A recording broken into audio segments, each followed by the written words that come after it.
It is a great pleasure and an honor for me to welcome everyone and to wish you all a good evening. Thank you for joining us for the virtual opening of Terence Gower, The Good Neighbor.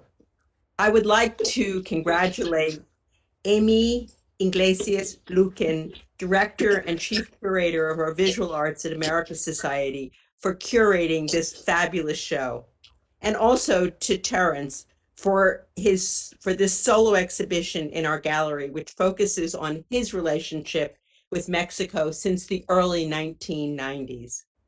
We are grateful to our generous supporters of the exhibition, the New York City Department of Cultural Affairs, in partnership with the City Council, Fundación Jumex Arte Contemporáneo, the Consulate General of Canada in New York, the Council for Canadian American Relations, and the Labor Gallery.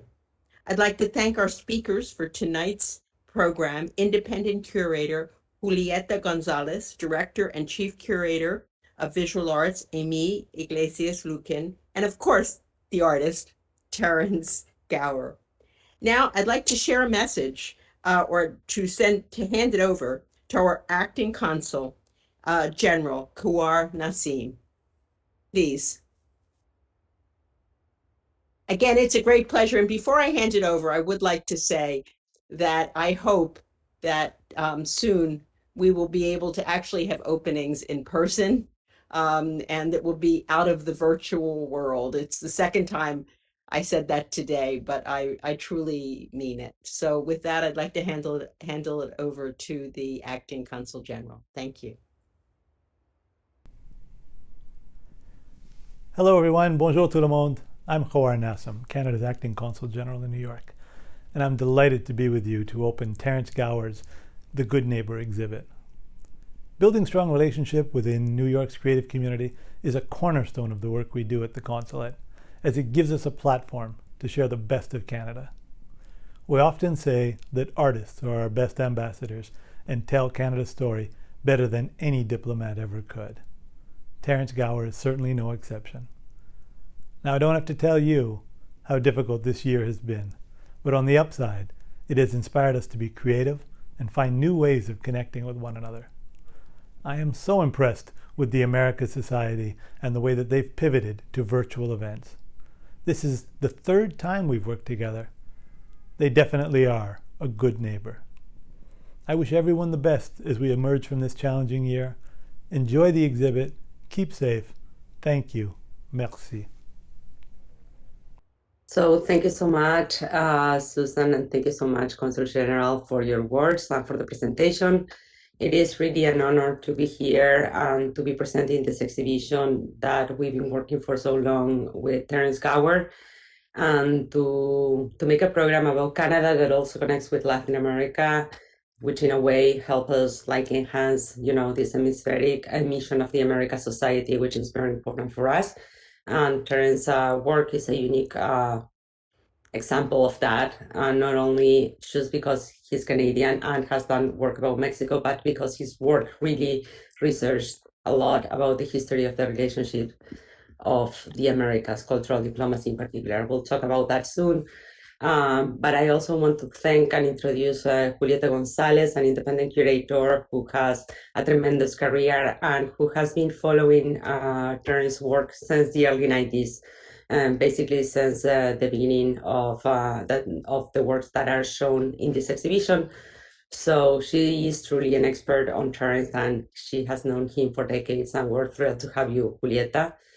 Julieta also contributed a wonderful essay in our publication, edited by Karen Marta, who is here with us today. And I encourage you all to get a copy when you come to see the exhibition at America Society. And I want to thank everybody. And Susan already named the sponsors, especially the consulate who are present today. Thank you so much, but everybody who contributed to this exhibition and made it possible. I also want to invite everybody in the audience to share any questions on the chat while the conversation happens, so we make this more dynamic and entertaining for everybody if you want to.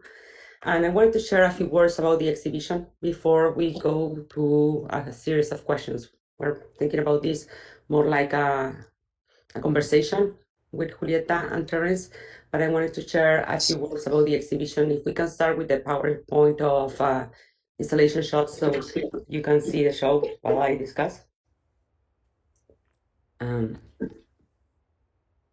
Just to get a sense of what the exhibition is trying to accomplish, we're trying to do a virtual walkthrough. As Susan mentioned, hopefully soon we can do this in person. But as Susan mentioned, this is an exhibition that is trying to survey Terence Gower works related to Mexico, in particular to Mexican modernism in architecture. And how, Mexican modernism had this duality between the public and the private. We're going to discuss that more in detail.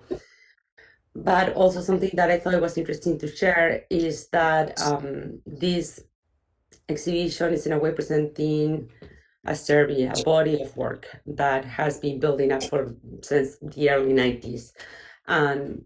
And Terence found a wonderful way to share his projects and to make this like a mini survey or retrospective in the way of a project, right? I mean, he is a genius of installations and site-specific installations.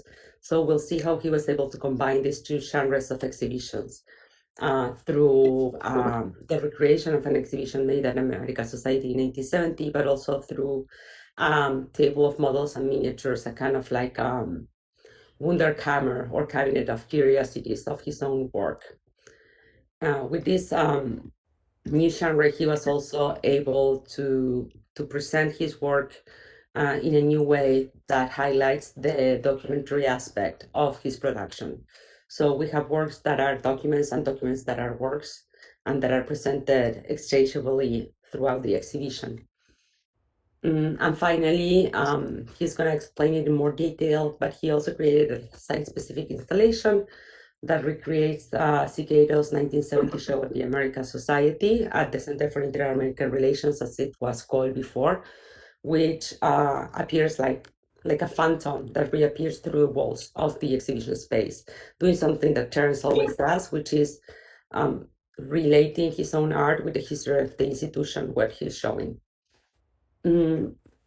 Also, we wanted to share the logic of including Terence is not only the possibility of including a Canadian artist that talks about Latin America and that has a relationship with the history of the Americas, and especially with the history of the Americas in the US, but also something that is very important about Terence's work in relation with the programming that we're trying to produce is his emphasis in the transnational experiences in the Americas, where we think it's very important to try to show the connections that have happened over the centuries in the continent, and he's a great example of that. And also something that I think is very important is that making this exhibition of Terence allows to think an art history of contemporary art. We typically tend to do an art history of artists from decades ago, and I think it's very important to start building an art history of contemporary artists so that they can participate and they can, make sure to be part of that narrative that we are trying to build as art historians, that they participate and that we hear the story in their own words also. So with that, I'm gonna open to the questions, and I have one kickoff question that in a way is gonna help us understand the tone of the show, which is regarding this image that we're seeing, which is a work called Sombrero.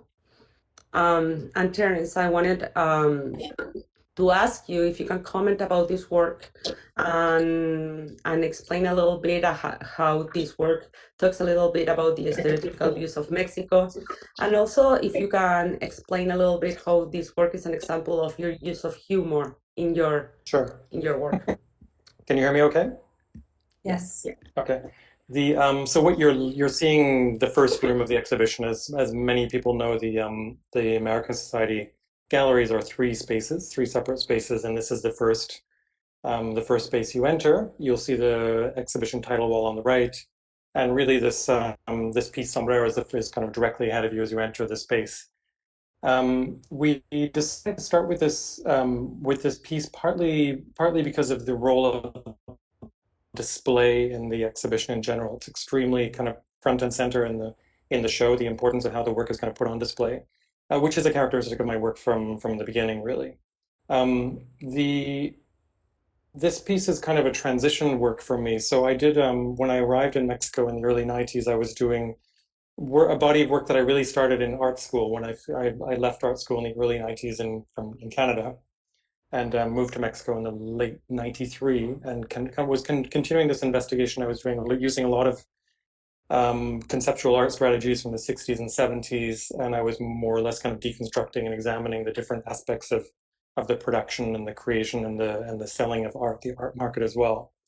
And I gradually kind of worked that body of work, and there are other works in the exhibition from that body of work really that I was working in the mid 90s into this series of pieces about display, very directly about how art is displayed, how the role of display in work. It's more or less how um, this display or content versus form in a way. The form of the work can actually have content as well.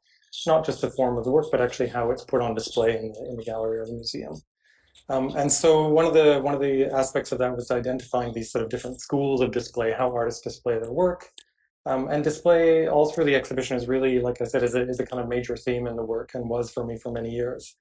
That display work, this being part of that body of work, kind of ended up going into the work on pavilions, which to me was a kind of like display typology and architecture as well. This particular piece, I don't know if we have a detail, but it's basically a reproduction of a New Yorker cartoon produced by a sign painter. Originally, it was a rotulista in Mexico that did this piece, and so it's a certain kind of technique you'll see it's familiar, and actually a lot of my contemporaries in Mexico in the period as well were working with these kind of sign painter techniques, employing sign painters to do their work. And this is a New Yorker cartoon from the 1930s by Helen Hawkinson, who did a lot of work in the New Yorker, and she always often had these kind of society ladies in the slight confusion, and the joke was really kind of they're slightly out of touch with culture. And these are women setting up a craft display, and one of them, the text of it, I want to achieve the effect of a sombrero carelessly thrown down. And what she's saying is she wants to create a kind of a look of sort of disorder in the display of this craft display that they're setting up. The key to the work is that the piece itself is not hung on the wall; that it's kind of just randomly sort of leaning against the wall. So the display of the work itself is a reference to that idea of the what's been called in Spanish cuidadoso descuidado, like careful and carefulness. And you see that all through display. You see it a lot in contemporary work going on now, all over the place in New York and in Mexico City and all over the place. So it's a play on that, and it's a obviously humorous take on that attempt to kind of like randomly place things so they look or carefully placing things so they look random is really what it's about, and that kind of recurs through the show. You'll see.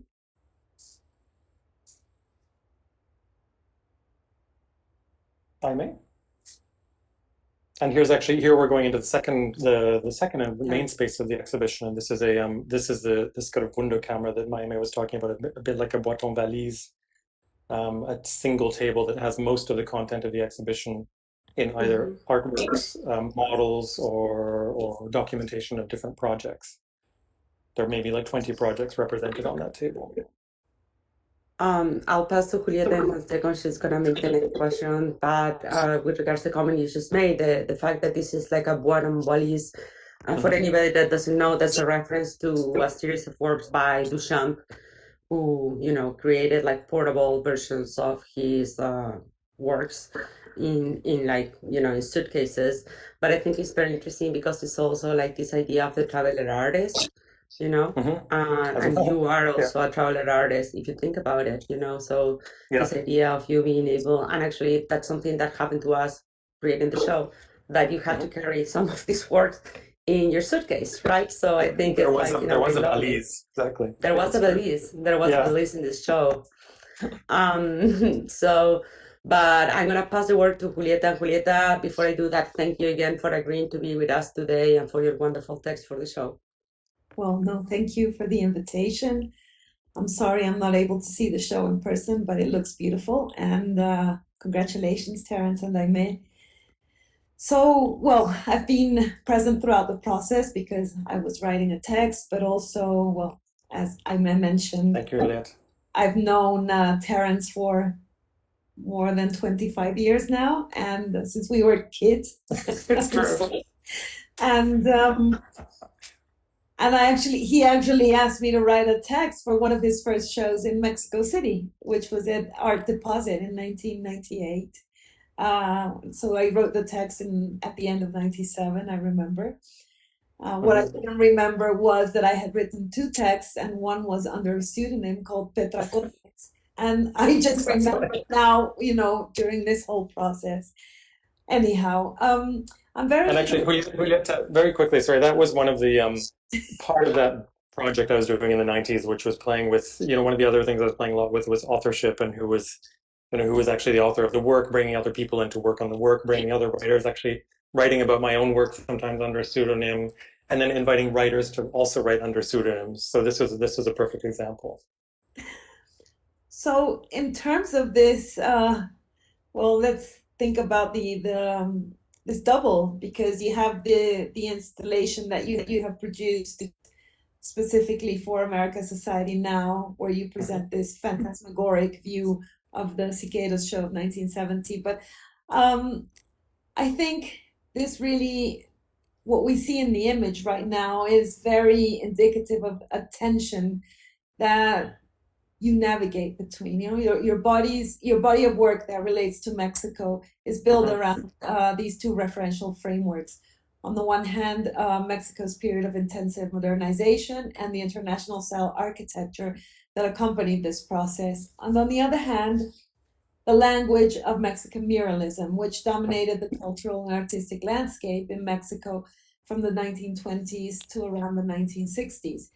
And its integration to an architecture that symbolized Mexico's modernist project, which was somehow a bit fraught sometimes.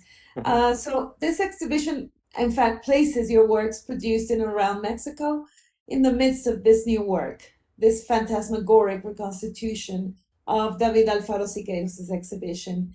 Can you tell us more about these referential frameworks and also about this gesture of framing your work within that show that Siqueiros made at the CIAR in 19... Yeah, exactly. So I'm gonna make a little kind of autobiographical reference. So, and which is kind of part of the exhibition as well.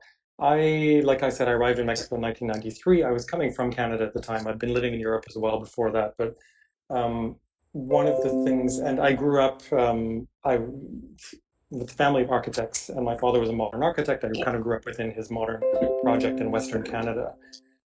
So one of the first things I noticed right was the bureaucracy, which was there are a couple of pieces in the show about that. And another one was, of course, the architecture and the kind of the density of the modern movement in Mexico, which was not like nothing I'd seen in other parts of North America, in the US or Canada. It was, adapted very early. It was, the Juan O'Gorman houses already in the late 1920s, done private.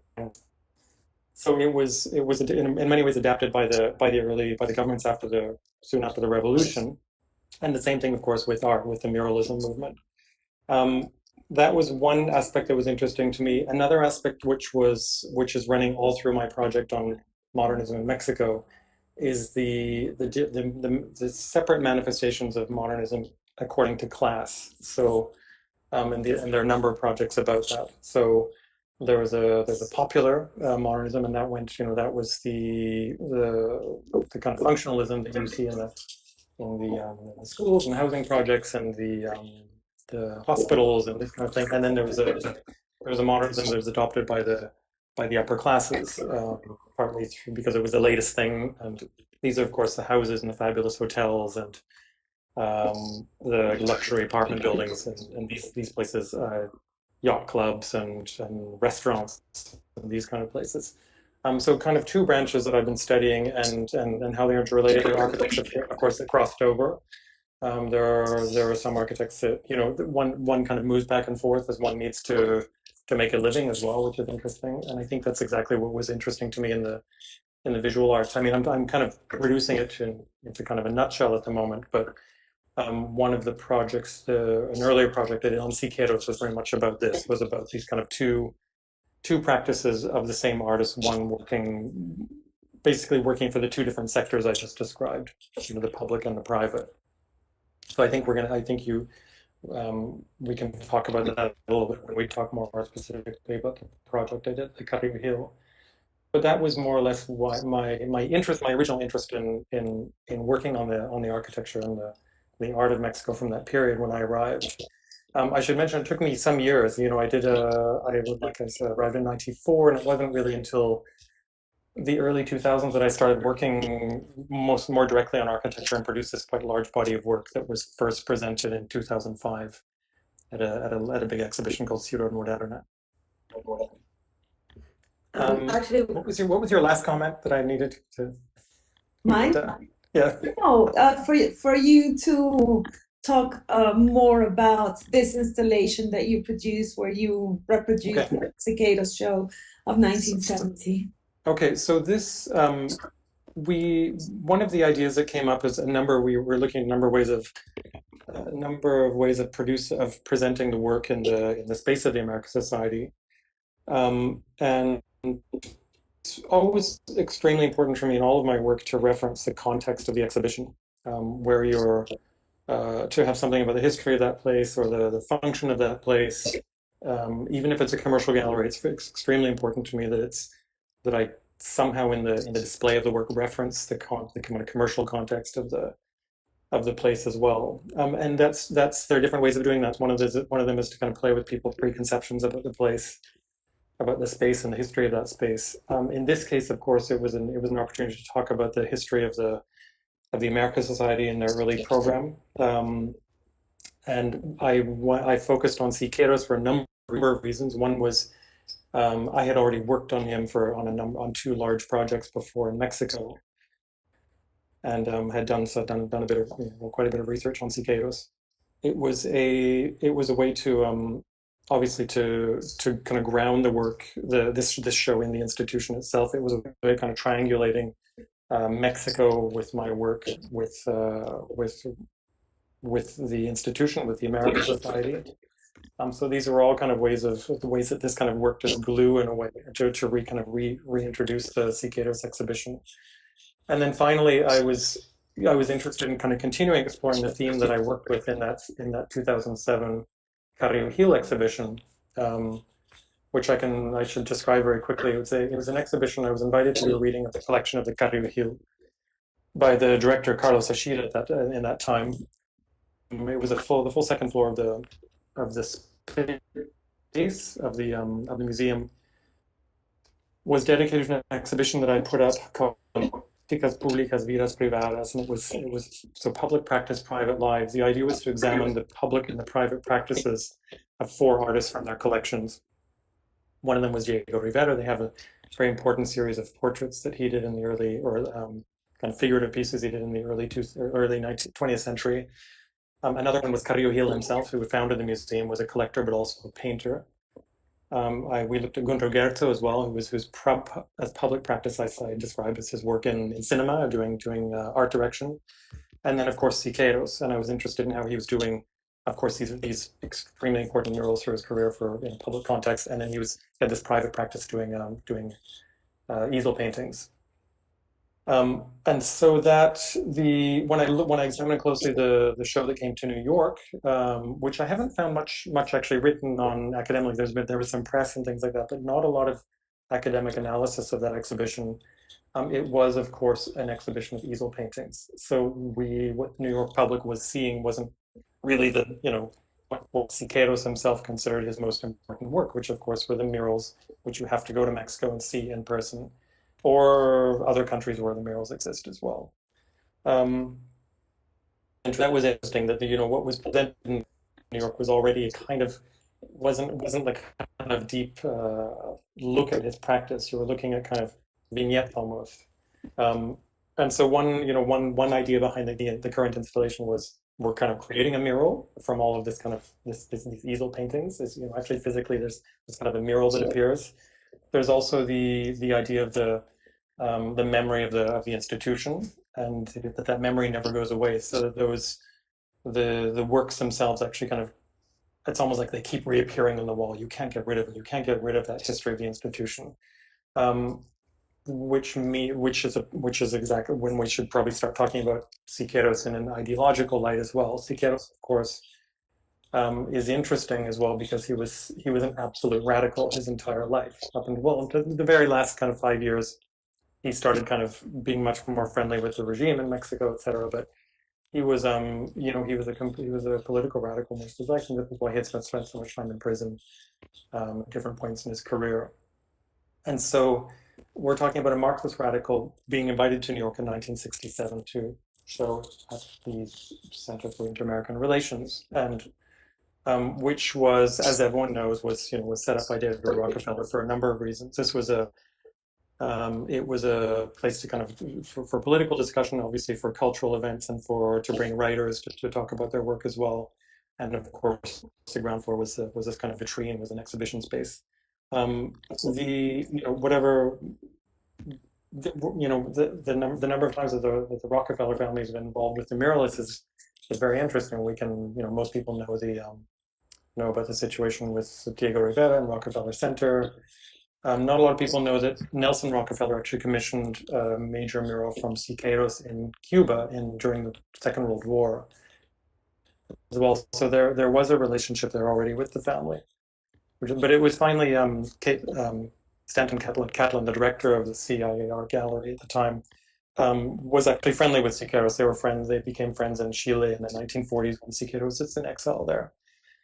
And he was the kind of the conduit to bring Siqueiros. But it was an interesting kind of irony that Siqueiros was showing in this place at the towards the end of his career.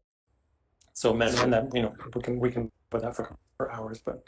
So the numbers, the kind of the points that I touched down in the work of Siqueiros and the show there.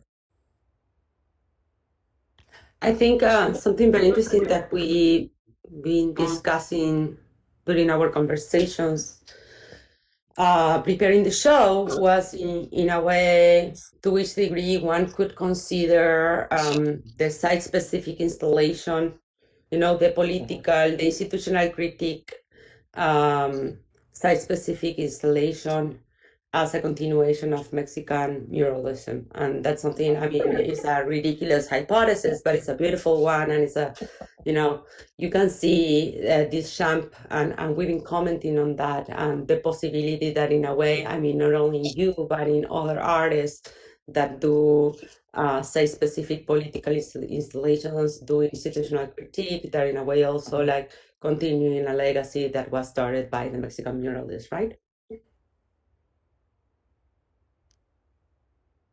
Also, I think there's an overlap, and in fact, several works of mine in the show are murals. They're actually wall installations, which is a kind of contemporary, I guess, the legacy of the mural in many ways. Yeah. But it's so we just saw these the ISE piece, the ISE logo was part of that. Sorry, go on. Yes, no, absolutely. No, just to open this other line that we haven't commented so much on. Something that happened when we were preparing the exhibition is that you and we had very long conversations trying to figure out what was the best show and how to make it. And you commented on that already, but something that you mentioned a lot and that you started like doing as a practice was in a way to write an autobiography, right? Not only this idea of the bottom valise, the miniature, but also this idea of writing an autobiography of your relationship to Mexico. And actually a small section of that is opening the pocketbook, as some kind of like epigraph. I wonder if you want to comment on that, on what it meant for you to think this kind of exhibition and to use that exercise. Absolutely. I think one of the like I said, I'm always when I start working with an institution or a gallery or museum, I think very carefully about what what the expectations of that place are, what people's aspirations are, what people are expecting. And American society is specialized in a certain kind of deep study of of works like the Centurion show, or there's a there's a kind of there's a practice there of kind of well documented deep exhibitions, and often of dead artists as well, for kind of like post retrospective surveys in a way. And so I wanted to play with that a little bit. It's like it's an unusual show for a living artist, I think, what we're presenting. Although my hand is very much on the display of the show. This kind of survey, this kind of like retrospective look is often reserved for an artist who isn't there anymore. So it's one of the kind of ironic things that I wanted to play with in the show. It's part of the sense of humor as well. So I think this kind of study is often reserved for that. So it's kind of when this artist period, and let's look at this particular period in this artist's career when they're in Mexico, and their relationship to the people there and the artists there and the connection. That's often reserved for artists that aren't around anymore. So I was interested in playing with that, and so the idea of displaying a lot of documentation was important as well, which has also been a strategy of the space as well. So I think in some ways that's where the sense of humor is introduced as well. In the display setup of the show, we laughed as well as we were kind of putting it together. Absolutely. Absolutely. As far as the kind of we worked with this kind of foundational text, so it kind of fell very well because we really started in earnest on the project at the beginning of the quarantine last year in March, and suddenly I had this like months of time ahead of me with nothing else to do. Everything was canceled, so I was able to write this like very deep, concentrated autobiography of my relationship to Mexico, this sort of memoir. And going back to really when I was 4 years old, and my neighbors were like obsessed with Elvis Presley, and I would go over and watch like Fun in Acapulco, and that was my first image of Mexico as a child, and et cetera, et cetera. It goes on from there. And so it was a really nice kind of long analytical process, and very luxurious in a way that we were able to do that at the beginning of the show, and that kind of became the foundational text for how the work was selected and the display was put together. Absolutely, absolutely. And also something that you introduce in that text, also in the version that is published here, is the role of craft and the tension in between, modernism and craft, which is something your first encounter after the Elvis movie was through craft objects that your architect father would bring from his holidays in Mexico, right? When you were in Canada. Exactly. Yeah. So, and there's actually there's a piece that deals with that as well called First Contact, which is a kind of reference to some of my first impressions of Mexico as a child. So my father would go in the 1970s on his own on vacation to get away from the family, 4 children, and my architect father. And so he was exploring the new architecture of Mexico City, and sending us images, postcards and things, and then bringing back a lot of like carefully selected artesanía, so very beautiful pieces of weaving and pottery and these kind of things. So these started kind of occupy our houses and fill the house, and so it was this a very interesting relationship between modern architecture and artesanía that is very common now to see in the houses of anyone in Mexico City. So that was another kind of contact point for me with Mexico, starting at an early age. We all grew up in Mexican huaraches, right? It's the whole family. The sandals with like the tire bottoms. We all lived in those. I'm gonna pass to Julieta, but I'm gonna read very quickly a comment by Karen Marta, which is that Frederick Tannen, her husband, a wonderful historian and writer, visits Cicadas in 1957. So Karen, we definitely want to talk about that more when you come see the show. Wow, amazing. But please, Julieta, go to your question. Well, there were 2 things that you mentioned before in terms of the vitrine as a unconventional way to show, of course, the work of a living artist, and this erasing of the distinction between document and actual work of art, which is a conceptual operation that you deployed in your 1998 show in Mexico, Yeah. Desiccated. Well, which was not called Desiccated and Reconstituted, but I keep thinking of it as that. It was called Mal de Archivo. Mal de Archivo. It was called Mal de Exactly. Archivo. Mal de Archivo. Exactly. Yes, and so, and in a way, going back to the way you displayed the work at the exhibition in Carrillo Hill, because you focus on this paradox between the public and the private through a very studied installation where you recreated a mural in a very different way, because you flattened it, whereas it was actually the actual mural is in a very tight and closed stairwell. You made it black and white, but then also you introduced architectural and design elements such as furniture or room dividers. And in order to speak about this paradox within Siqueiros' public and private practices, but what I'm interested in, and then this connects to this idea of showing your own work in a vitrine as creating some kind of theatrical distance between you and the work. It's a strategy of defamiliarization, in a way. And then I'm interested in these strategies that come up every now and then in your work of displacement, defamiliarization, careful staging the work as well in a very theatrical way in some sense.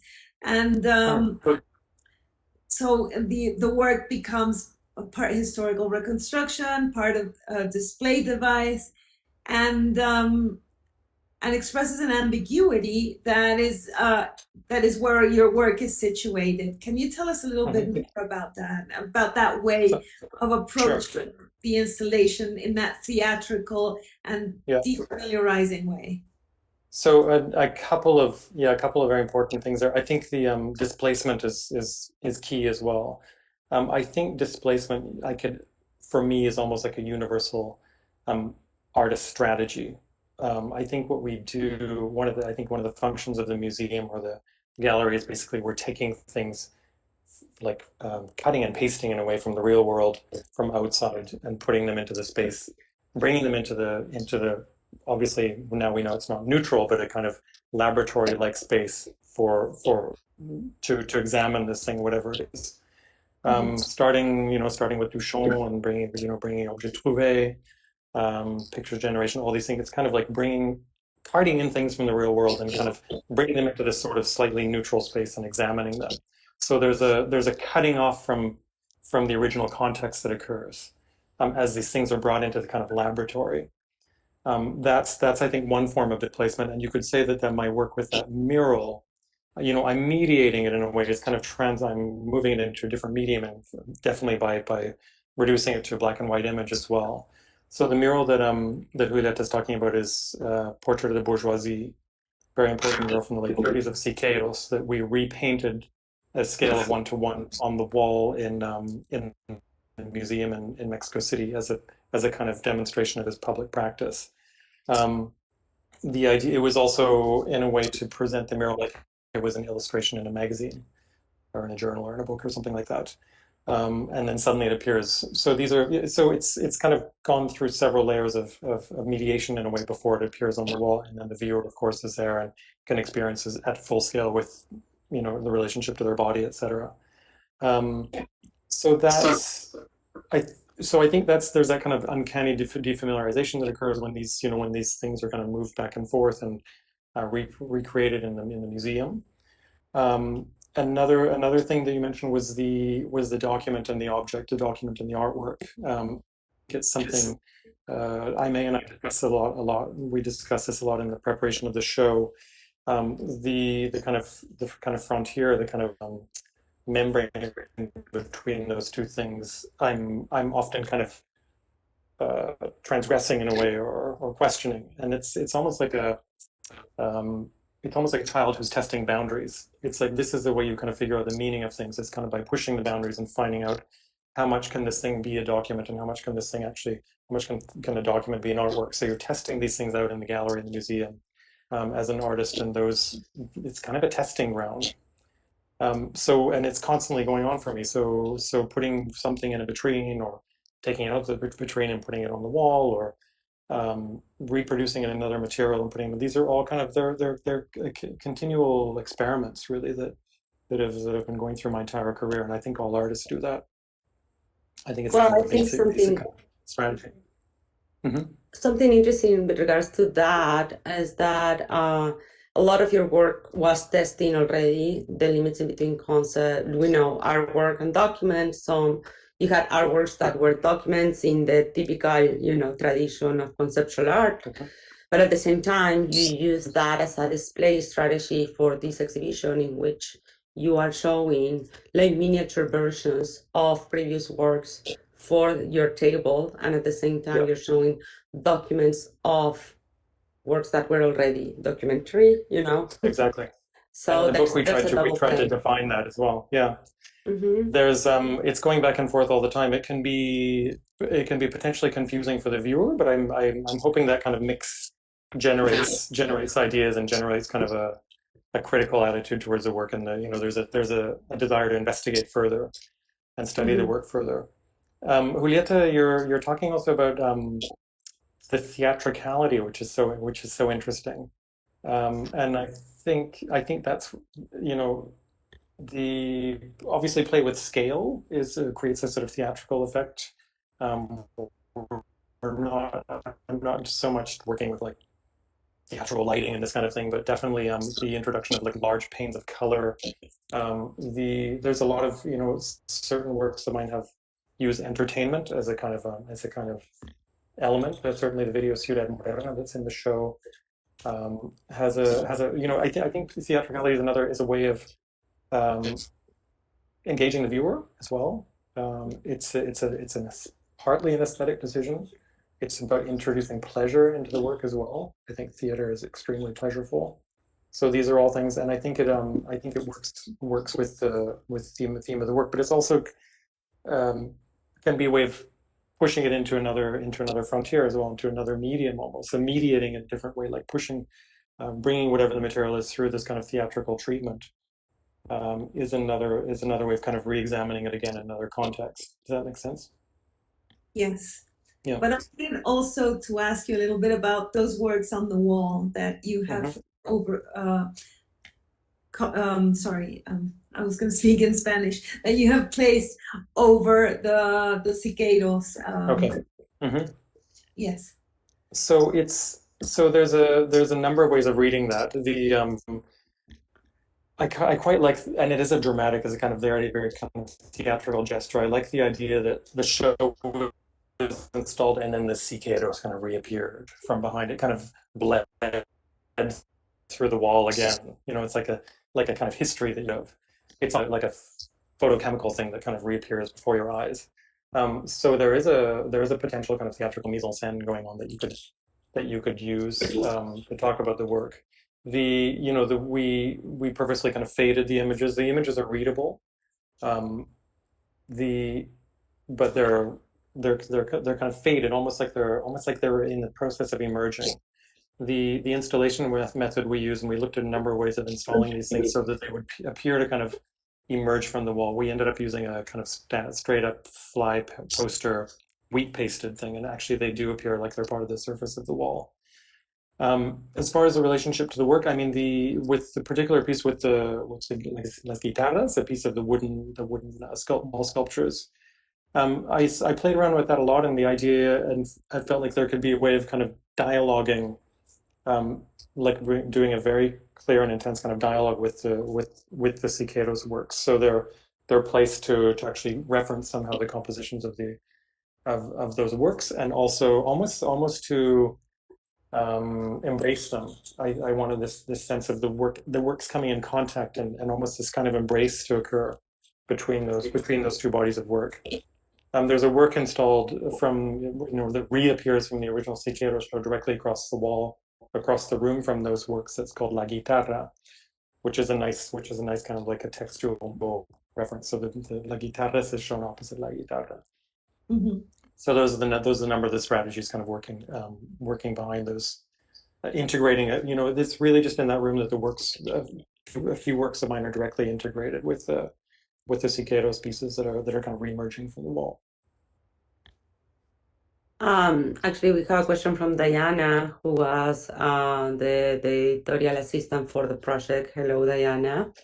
I'm curious if there was anything that surprised you as you installed the ghost of the Siqueiros exhibition, especially in relationship to your works in the current show. You can comment on that, but I don't know if you have something more specific of these surprises of the ghosts. Well, the guitarras piece was one, Yeah. one, because I planned to show that already up on the opposite wall. It's funny because I've been all through the installation, I've been continuing reading more, reading biographies of Siqueiros and looking at interviews and things like this. And in many ways, our sensibilities are extremely different. I have a very different approach. I've always had this enormous respect for him as a political figure and as an artist, and especially as a kind of pioneer in the use of materials, but also formally as well. I think he's always been kind of an inspiration for me, even though he's a very different kind of artist. So I think because I've been kind of constantly reading about him, and all through the installation, he's been absolutely present through the show. There's also been a desire, of course, to respect the original work, which is it's kind of up to the artist to decide, but that's also been in the back of my mind as well all the time. It's like, how do we kind of work with this material, and how do we work with this body of work from this other artist, and work with it respectfully. So that's been a consideration. Any major surprises? A few of the pieces we aren't his best works, which is very funny. So we're kind of like, do we include this?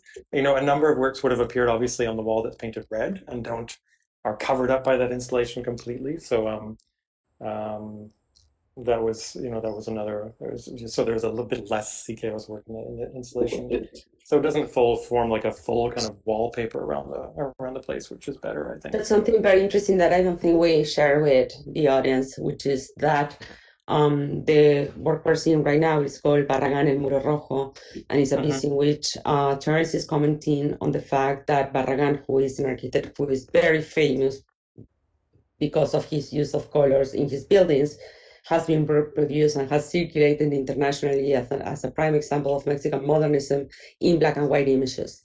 So, I mean, in his typical wit, and his humor, he's presenting a black and white gigantic reproduction of his work as presented in magazines on a red wall, so he paints the wall red. And what he did for the American Society presentation is that he has continued that red wall throughout the three galleries of the space, and in a way unifying the three rooms that constitute the American Society Visual Arts Gallery. And this, I would say, this is very much in line with the theatrical question of Julieta. So it's a saturated red. The idea is it's the red that you see in the photograph of the Barragán. It's the roof patio of the Barragán house. We actually restaged a photograph that was done in the early 50s by Salas Portugal, his main photographer. Salas Portugal would photograph his work, and then they would examine it. And sometimes, there are rumors that he would even kind of redesign things because they didn't look good in photographs. I don't know how true that is. But and so we've kind of actually the foliage is different. Suddenly this foliage appears in the piece, so that's very funny. And then of course there's no color. This was the first kind of encounters people would have had again and occasions in the 50s and 40s would have been these kind of tonal and planar understandings of the work. So the piece is very much kind of separating these two experiences, and we have the emotional experience of the color and this very theatrical experience of this. So the directives for the piece is you paint the largest wall you can possibly get painted red, and then hang the piece on the wall, the photograph. There's another piece in the show which is also about emotion and architecture, which was done for El Eco, was a commission from them about 4 or 5 years ago, working with the Manifesto of Emotional Architecture. We set it to music and had a singer kind of walk through El Eco, the space, and sing it. So there's Yeah, Americanized by another kind Matthias of Garrett. exactly. There's another example of kind of the theatrical and the emotional and the it reintroduced into the work. So I mean, going back it's to your sorry, go on. No, sorry, going back to your original comment about sombrero and this idea of cuidado, descuidado, I'm gonna make it carelessly like thrown away, Yeah. It's very interesting that your use of humor is very similar to that, and it's almost an irony of that. Because I mean, theatricality and humor in this piece is absolutely elegant at the same time. So I think that's something that characterizes a lot of your work, that you have this very ironic, very critical view, but at the same time is very cuidado, and it's very beautiful. I mean, this is one of the most beautiful parts of the exhibition, certainly this moment that we're seeing right now. Yeah, I hope there's a certain kind of precision, is I think what you're saying. There's a I mean here with this particular piece, El Muro Rojo, you're looking at yeah, this very almost like surgical separation of an optical experience, a planar and optical experience from an emotional experience, and they're very compartmentalized and very defined in a way. And I'm hoping that's what occurs through, with most of the work as well. So you have this kind of emotional and theatrical kind of like charge, but these things are kind of there's a kind of precision to that and a kind of cuidado, like you're saying, for sure. I hope that's what happens. So I have one more question, but I'm gonna let Julieta go first, and I'll save my question in case we have time. Well, I mean, the exhibition in itself is a sort of lesson, on these particular episodes of Mexican modernity, and by maybe recreating some or reviving some or reconstituting them, it becomes your own story, But beyond this dissection, and perhaps I'd like to enter into a body of work that is not shown here, but that it's definitely one born out of the research that you have done in Mexico for so many years and of the reflections on modernity that these works have elicited. So I'd like to speak a little bit about the language of cultural diplomacy during the Cold War in the Third World, which is a very pressing interest of your more recent work, such as the embassy case studies. And so I'd like you to just talk a little bit about this, given that we are in your show is in the center where cultural diplomacy is definitely practiced. And so I'd like you to talk about this, and because also I think these are works where your strategies of defamiliarization are very interesting in the sense that you reproduce one architectural aspect of a building, and it's isolated without the rest of the building, so it becomes a very uncanny thing. And this piece of architecture also has a story to tell. So talk a little bit about that. So it's a great question. I think this whole body of work, I mean, it started over 10 years ago with the Guggenheim grant to do research on the U.S. embassy program in the post-war period. This is what you're talking about, the embassy case studies. It definitely came out of this kind of formation I had through this project on Mexican modernism.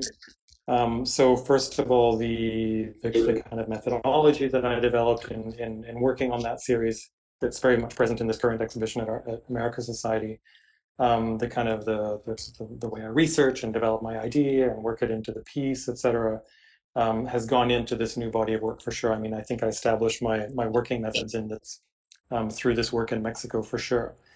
And then so an example, and then what you're describing actually just now are the sculptural elements that appear in each of my case study installations.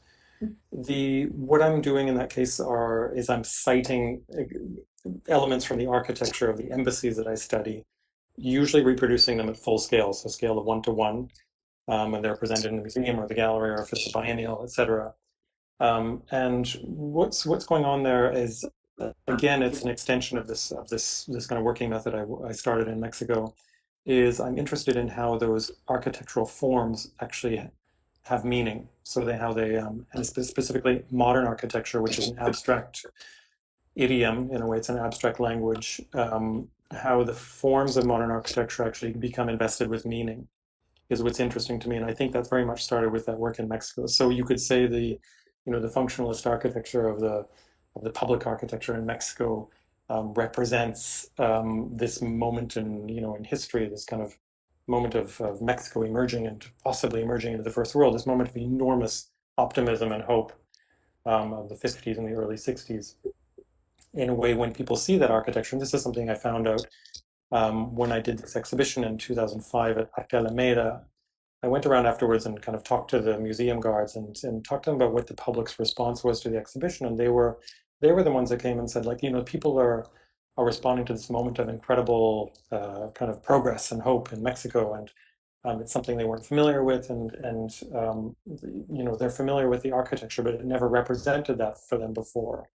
So now they look at Tlatelolco and it's like, wow, this represents this thing that we hadn't thought about before. So I'm very interested in how architectural form becomes invested with meaning, and that's exactly what's going on with the sculptures that emerge from this current series on the embassies.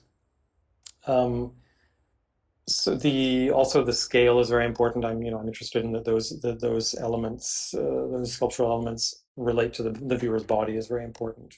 That also is occurring in a number of ways in this exhibition as well.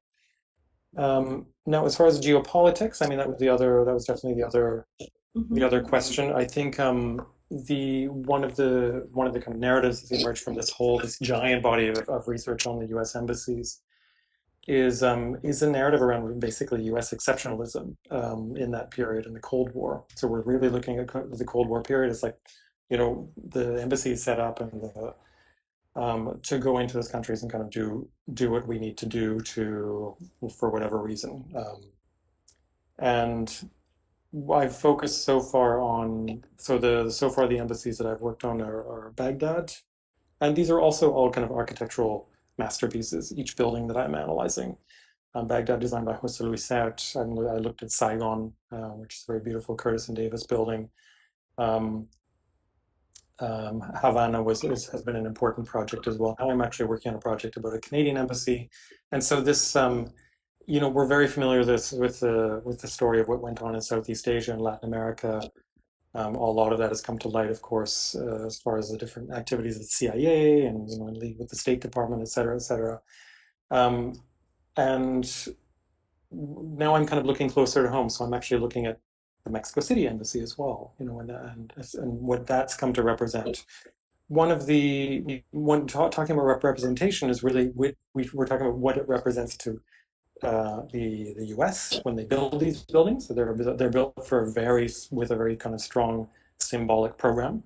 We want to express that the U.S. is this kind of forward-thinking, open society. It's a very progressive message they're sending, and in many ways is accurate, because I think those are often the intentions in the State Department as well. And then there are a lot of other government bodies that got involved in, and the message changed, or the meaning of those buildings changed, especially for the inhabitants of the country where the buildings were built. So obviously, Tehran, was a perfect example, which is now kind of the embassy or the museum of kind of anti-Americanism or whatever. Havana is a perfect example of that. That building has come to represent many, many different things. Obviously, as under the Castro regime, etc.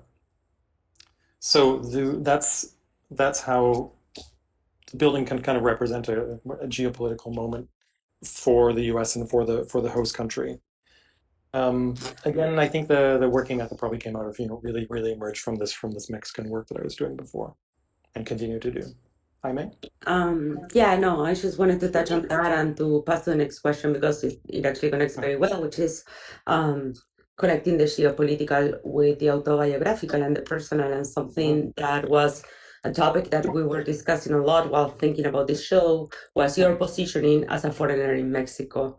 In two particular ways. I mean, first, your positioning as the gringo in Mexico, but also your positioning as a key member of a very particular generation of Mexican art, where around the 1990s there was this flood of international artists that moved to Mexico City, changing the the art scene a little bit, interacting with very important Mexican artists. In a way, people talk about that and kind of like a renaissance of Mexican contemporary art. And that generation has been called by Oliver de Bourgeois as the multinational Mexican underground. I wanted you to touch a little bit on that position in that scene. And also, I would propose to also contextualize that as something that was happening in the midst of the NAFTA negotiations, right? Which is a process that definitely like reshaped the relationship of North America, of Canada, Mexico, and the US. And you, as a Canadian artist, which has lived in between Mexico and New York for so many years, have, you know, a super specific agency with regards to all this, and with the idea you are in a way like the ultimate NAFTA artist, right? Exactly. But it's interesting that your work was done on that context, right, of rethinking geopolitics of North America because of NAFTA, which, by the way, I think you told me, Terence, were signed at the American Society, the treaty, which is amazing and connects everything. I think that the talks actually, the development of the NAFTA. I mean, the kind of think tank and the kind of brainstorming, I think, really occurred upstairs from the gallery, which is very interesting. But also, I mean, it's very interesting that you were doing all this about NAFTA, just to finish up, but commenting on the previous moment of Mexican modernism, right? So you were reviewing Mexican history for a new generation that was also at the same time reviewing the whole idea of Mexicanidad, right? Very much so. I think it was a super interesting time to arrive in the city, of course. It was, you know, I arrived late 93 and really started my practice in Mexico in 94. I lived about just under 2 years before I met my partner, who was about to start to move to New York and start his PhD there. The writer of Ruben Gallo, many of you probably know. And since then, I've lived kind of at the beginning pretty much half and half between New York and Mexico City and continuing my practice. So when I arrived in that period in the early 90s, it was mostly I was struck by this incredible openness to ideas and practices from outside. I think there was immediately a lot of opportunity to kind of like talk about the work and show the work and produce the work, and there was a huge amount of kind of like support, like friendly support, but also all kinds of support from and real interest from the artists there. You know, to have another artist come in from outside and find out what they're doing, and find out how they practice, and integrate that into the scene. You know, this is partly a aspect of Mexican culture that it is it's an empire. It's such a vast culture. It's such a giant thing that it can integrate all these other elements and kind of just enrich itself and become another. It can even can integrate American culture. It's an incredible thing. And what's interesting is I don't think we formed any kind of ghetto. I think there was, I didn't speak Spanish at first, so of course I was my Mexican artist friends all spoke English as well. Everyone was forced to speak English with me. There was an immediate integration with the artists from Mexico. There was spaces like Themistocles Cuatro were very important as meeting places between all these groups, and that's kind of where I first went and first met people when I first got to Mexico City. So then, as you mentioned, I mean, I started after about 2 years living there full time. Started living kind of half time. So I continued practice, but I became an artist that was kind of in two places at once. So not a full member of that scene exactly, but definitely a member. And continued obviously doing many exhibitions and many projects there. If I'd been there, stayed and kind of been full time, I probably would have become like a Mexican artist the way Francis Alice or Melanie Smith became as well. So it was a unique scene. I don't know. I've never been anywhere else where I get that sense. There's no sense of kind of territorial sense that that we're circling the wagons and we don't want influence from outside. There's this incredible openness and dialogue with what's coming from outside, and a real desire to kind of see the work of other artists. That was amazing in Mexico when I got there. The scene now, I think it's very cosmopolitan. I think, when I look at young artists, there are an enormous number of foreign artists from Europe, from the US, from Canada coming to Mexico and establishing their practices there. So it continues being a super cosmopolitan scene for sure. What else were you asking? No. That definitely covered it. I don't know if Julieta, you want to comment anything about that from your point of view as a curator? And we have a question from somebody in the audience after that. Well, I must say that it is true, but I think the artists who came in the 90s were very much more involved with the realities of the country, with understanding it, whereas I think these new generations are in a different frequency, I must say. Mm-hmm. Yes. So. Yes, absolutely. I'll let you say that. Actually, I didn't address your mention of NAFTA, for instance, and that Mexico was very much in the moment of transition. I didn't really know what came before, especially, it was later that I investigated, obviously, the post-war period of really working in. And so when I arrived, it was just kind of what it was. I didn't, Salinas was president, and that was kind of, Mexico was Salinas for me, like, the presidency. It was, I was looking much more at kind of cultural factors. I was very interested in, when I got there, the system of like celebrity and fame that I think was the opposite of what I've come from in Canada. We had nothing like that in Canada. I was fascinated that that could exist in a country on the same continent as me. Obviously, the colonial history that's very present, and the pre-Columbian history that's very much present, very much in the street in Mexico City. These things were fascinating, like the city with the kind of richness and layering of Rome or Cairo is on the same continent that I grew up in. It was just this unbelievable discovery for me when I first arrived. That's why I immediately, decided to live there. All these reasons. But as far as as far as the current kind of political and geopolitical situation at the time, at the beginning there wasn't an awareness of that, and I think that came later, like in the 2000s, in a kind of retrospective way. But I agree, a lot of the practices that came out of that period were very much products of that moment as well. Absolutely, as often they are. No, yeah, I agree with Julieta that there's something about that generation's practice in which they were able to create a very special phenomena in which being the privileged migrant to a cosmopolitan scene, in a way, it's kind of like you own your privilege, and you were at the same time, I personally think, very respectfully observing social and political phenomena of Mexico City, artists like you or Francis Sally, and a very different culture, and coming from Europe. I mean, it really had a non-exoticist, anthropological, ethnographical attitude in the work that you guys were doing, which is something that is usually not the case. We're usually used to see artists coming from centers of power